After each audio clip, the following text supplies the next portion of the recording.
Throughout history, millions of men and women have signed up and made the sacrifice to help their country at times of war. This place is a representation of that.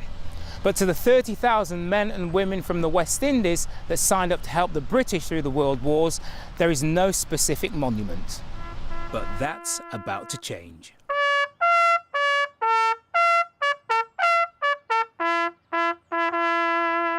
Pauline Milne's visit 2 years ago inspired her to campaign for a national Caribbean monument here in Staffordshire. She saw that the only mention here for Caribbean servicemen and women was the Shot at Dawn monument for Herbert Morris. He was a 17-year-old First World War soldier, executed for desertion, but later pardoned. And she thought that simply wasn't good enough. So Pauline, when you realised there wasn't a memorial, what were your first thoughts?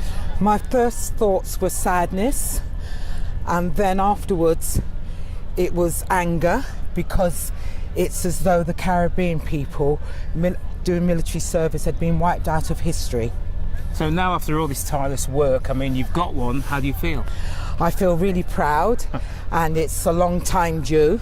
So how much work have you actually put in to get this created? Well, first of all, we had to get registered as a charity, and we've done a lot of presentations around the country. It is a national monument. And this is what it will look like. It'll be built on the area of the Arboretum where today's service took place.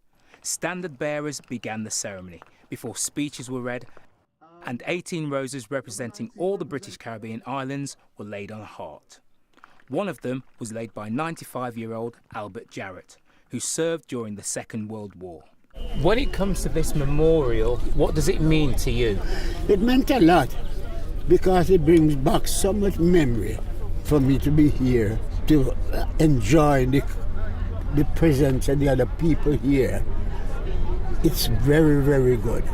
The monument also means so much to Lance Corporal Sandra Patterson from Wolverhampton. This is very personal to you, isn't it? Yes, it is. Until recently, I found out that's my great uncle from my dad's side, who originated from Jamaica, fought in with the British West Indies Regiment to the same World War One, and we was able to locate his burial site in France. So I was able to go and pay my respects there 100 years ago, last year. The campaign to create the monument is in full swing, but wouldn't have been possible without former RAF officer Donald Campbell from Tipton. This monument would be a focal point, and that focal point is an educational one. So it's there as in a structure, but we want it to be an educational point of learning, and also somewhere where our young people can focus and teach them that their foreparents have fought for a bit of this land, so they belong. £500,000 still needs to be raised to get the monument in place by 2021, so it can be a legacy, remembering those from the past for the generations of the present and the future.